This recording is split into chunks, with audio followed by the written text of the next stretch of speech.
What's up, guys? So I found this awesome recipe at Raquel's Caribbean Cuisine. It's brown stewed fish, and I'm gonna try to give it a whirl. I went to Whole Foods and I got me a red snapper. I got them to cut it and clean it for me.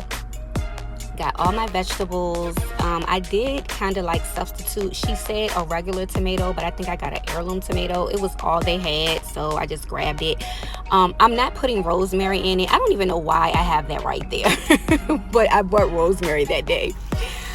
So yeah, my fish are cooking up nicely. It's actually a good piece of fish, but it was just a lot for me to work with for this being my first time.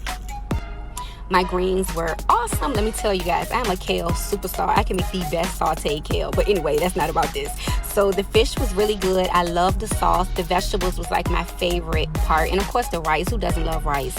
But yeah, I think I did a really good job. It doesn't look, nor does it probably taste like Raquel's did. But I've been stalking her page and I'm going to make other stuff because yeah, I think I can cook.